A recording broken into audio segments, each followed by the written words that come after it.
Item ಯಾವುದೇ ಇರಲಿ try ಮಾಡಿ ಆಚಿ ಚಿಕನ್ ಮಸಾಲಾ. ರಾಜ್ಯ ಕಾಂಗ್ರೆಸ್ ಪಾಳ್ಯದಲ್ಲಿ ಕೆಪಿಸಿಸಿಗೆ ನೂತನ ಸಾರಥಿ ಹಾಕಿ ಬಿಕೆ ಹರಿಪ್ರಸಾದ್ ಅವರು ಪದಗ್ರಹಣ ಸ್ವೀಕಾರ ಮಾಡಿದ ಬಳಿಕ ಕಾರ್ಯಕರ್ತರಿಗೆ ಒಂದು ಸಿಹಿ ಸುದ್ದಿಯನ್ನ ಕೊಟ್ಟಿದ್ದಾರಂತೆ.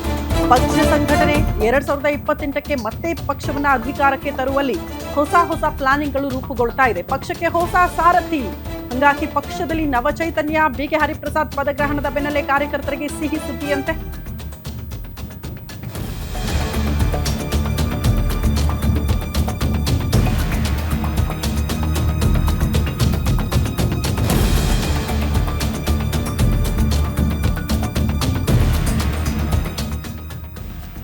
ಪಕ್ಷಕ್ಕೆ ಹೊಸ ಸಾರಥಿ, ರಾಜ್ಯ ಕಾಂಗ್ರೆಸ್ನಲ್ಲಿ ಸಂಚಲನ ಸೃಷ್ಟಿಯಾಗಿದೆ. ಬಿಕೆ ಹರಿಪ್ರಸಾದ್ ಪದಗ್ರಹಣದ ಬೆನ್ನಲ್ಲೇ ಕಾರ್ಯಕರ್ತರಿಗೆ ಸಿಹಿ ಸುದ್ದಿ ನೀಡಲಾಗಿದೆ. ಪಕ್ಷಕ್ಕೆ ಹೊಸ ಹುರುಪು ನೀಡೋದಕ್ಕೆ ಬಿಕೆ ಹರಿಪ್ರಸಾದ್ ಹೊಸ ಪ್ಲಾನ್ಗಳನ್ನ ರೂಪಿಸಿದ್ದಾರಂತೆ. ಪಕ್ಷ ಸಂಘಟನೆಗೆ ಹೊಸ ಆಫರ್ ಕೊಟ್ಟಿದ್ದಾರೆ ಕೆಪಿಸಿಸಿಯ ಸಾರಥಿ ಬಿಕೆ ಹರಿಪ್ರಸಾದ್. ಮುಂದಿನ ಚುನಾವಣೆ ಟಾರ್ಗೆಟ್ ಬಿಕೆ ಹರಿಪ್ರಸಾದ್ ಪ್ಲಾನ್ ಏನು? ಹಾಗಾದ್ರೆ ಮತ್ತೊಮ್ಮೆ ಪಕ್ಷವನ್ನ ಅಧಿಕಾರಕ್ಕೆ ತರುವಲ್ಲಿ ಗ್ಯಾರಂಟಿ ನ್ಯೂಸ್ ನಲ್ಲಿ ಕೈ ಪಕ್ಷ ಸಂಘಟನೆಯ ಕುರಿತು ಎಕ್ಸ್ಕ್ಲೂಸಿವ್ ಮಾಹಿತಿಯನ್ನ ನಿಮ್ಮ ಮುಂದೆ ಇಡ್ತಾ ಇದ್ದೀವಿ. ಮತ್ತೊಂದು ಅಪ್ಡೇಟ್ ಇದೆ. ಇದೇ ವಿಚಾರಕ್ಕೆ ಸಂಬಂಧಪಟ್ಟಂತೆ ಪಕ್ಷ ಸಂಘಟನೆ ಹೋರಾಟದಲ್ಲಿ ತೊಡಗಿಸಿಕೊಂಡವರಿಗೆ ಬಿಗ್ ಆಫರ್ ಅಂತೆ. ಪಕ್ಷ ನಿಷ್ಠರನ್ನ ಹುಡುಕಿಕೊಂಡು ಬರಲಿದೆ ಅಧಿಕಾರ. ಅಧ್ಯಕ್ಷರಾಗ್ತಾ ಇದ್ದಂತೆ ಅಧಿಕಾರ ಹಂಚಿಕೆ ಪ್ರಸ್ತಾಪ ಮಾಡಿದ್ಯಾಕೆ ಬಿಕೆ ಹರಿಪ್ರಸಾದ್? ಕಾರ್ಯಕರ್ತರ ಕೈಗೆ ಅಧಿಕಾರ ಕೊಡುವ ಪ್ರಸ್ತಾಪವಿಟ್ಟಿದ್ದಾರಂತೆ ಹೊಸ ಅಧ್ಯಕ್ಷ. ನಿಗಮ ಮಂಡಳಿಗಳ ಅಧ್ಯಕ್ಷರನ್ನ ಬದಲಾಯಿಸುವಂತೆ ಮುಖ್ಯಮಂತ್ರಿಗೆ ಹರಿಪ್ರಸಾದ್ ಸೂಚನೆ ಕೊಟ್ಟಿದ್ದಾರೆ. ಈವರೆಗೂ ನಿಗಮ ಮಂಡಳಿಯಲ್ಲಿದ್ದ ಅಧ್ಯಕ್ಷರಿಂದ ರಾಜೀನಾಮೆ ಪಡೆಯೋದಕ್ಕೆ ಪ್ಲಾನ್ ರೂಪುಗೊಂಡಿದ್ದು, ಪಕ್ಷದ ನಿಷ್ಠಾವಂತ ಕಾರ್ಯಕರ್ತರು ಹೋರಾಟಗಾರರ ಕೈಗೆ ಅಧಿಕಾರ ಕೊಡುವಂತಹ ನಿರ್ಧಾರಕ್ಕೆ ಬಂದಿದ್ದಾರೆ. ಜಿಪಿಎ, ಜಿಲ್ಲಾ ಪಂಚಾಯತ್, ತಾಲೂಕು ಪಂಚಾಯತ್, ಗ್ರಾಮ ಪಂಚಾಯಿತಿ ಚುನಾವಣೆ ಈ ವಿಚಾರಗಳಿಗೆ ಸಂಬಂಧಪಟ್ಟಂತೆ ಕೆಲಸ ಮಾಡಿ ಹೊಸಬರಿಗೆ ಅಧಿಕಾರ ಕೊಡ್ತೀವಿ ಅಂತ ಹೊಸ ಆಫರ್ ಕೊಟ್ಟಿದ್ದಾರೆ. ಮುಂದಿನ ಚುನಾವಣೆ ಗುರಿಯಾಗಿಸಿಕೊಂಡು ಈ ರೀತಿ ಪ್ಲಾನ್ ರೂಪುಗೊಂಡಿದ್ದು, ಮುನಿಸಿಕೊಂಡಿರುವ ನಾಯಕರನ್ನ ಮರಳಿ ಪಕ್ಷ ಸಂಘಟನೆಯತ್ತ ಕರೆ ತರೋದಕ್ಕೆ ಸಲಹೆ ಸೂಚನೆಯನ್ನ ನೀಡಲಾಗಿದೆ. ಕೆಪಿಸಿಸಿ ಕಚೇರಿಯಲ್ಲಿ ಜಿಲ್ಲಾಧ್ಯಕ್ಷರ ಸಭೆ ಕರೆದು ಮಧ್ಯಾಹ್ನ 12:30ಕ್ಕೆ ಕೆಪಿಸಿಸಿ ಕಚೇರಿಯಲ್ಲಿ ಬಿಕೆ ಹರಿಪ್ರಸಾದ್ ಅವರ ಮೀಟಿಂಗ್ ಇದೆ.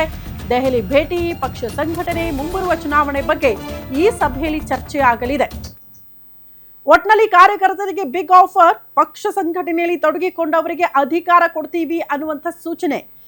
ಬಟ್ ನಡೆದಂತೆ ನುಡಿದಂತೆ ನಡಿಬೇಕು. ಕಾರಣ ಪ್ರತಿ ಬಾರಿ ಕೂಡ ಕಾರ್ಯಕರ್ತರಿಗೆ ಇಂಥ ಆಫರ್ಗಳು ಬಂದಿದೆ. ಆದರೆ ಅಧಿಕಾರ ಅಂತ ಬಂದಾಗ ಅಗೇನ್ ಪ್ರಭಾವ ಬೀರಿದವರಿಗೆ, ಒತ್ತಡ ಹಾಕಿದವರಿಗೆ ಜಾತಿವಾರು ಲೆಕ್ಕಾಚಾರಗಳನ್ನ ಮುಂದಿಟ್ಕೊಂಡೇ ಅಧಿಕಾರದ ಹಂಚಿಕೆಗಳು ಹಾಕಿರೋದು. ಬಟ್ ಸಾಮಾನ್ಯ ಕಾರ್ಯಕರ್ತರಿಗೆ ಸಿಗುತ್ತಾ ಅನ್ನುವಂಥ ಪ್ರಶ್ನೆಗೆ ಈ ಬಾರಿ ಕೊಟ್ಟೇ ಕೊಡ್ತೀವಿ ಅನ್ನುವಂಥ ಒಂದು ಸೂಚನೆ, ಸಂದೇಶವನ್ನ ಕಾರ್ಯಕರ್ತರಿಗೆ ಕೊಟ್ಟಿದ್ದಾರೆ. ಅಟ್ಲೀಸ್ಟ್ ಈ ಕಾರಣಕ್ಕಾರು ಕಾರ್ಯಕರ್ತರು ಬಹಳ ಹುರುಪಿನಿಂದ ಕೆಲಸ ಮಾಡಬಹುದು ಅನ್ನೋ ಕಾರಣಕ್ಕೆ ಇಂಥದ್ದೊಂದು ಸಂದೇಶ ರವಾನೆಯಾಗಿದೆ. ಈ ಬಗ್ಗೆ ಮತ್ತಷ್ಟು ಡೀಟೇಲ್ಸ್ ಅನ್ನ ಕೊಡ್ತಾ ಹೋಗ್ತಾರೆ ನಮ್ಮ ಪ್ರತಿನಿಧಿ ಕವನ. ನೇರ ಸಂಪರ್ಕದಲ್ಲಿ ಜಾಯಿನ್ ಆಗ್ತಿದ್ದಾರೆ.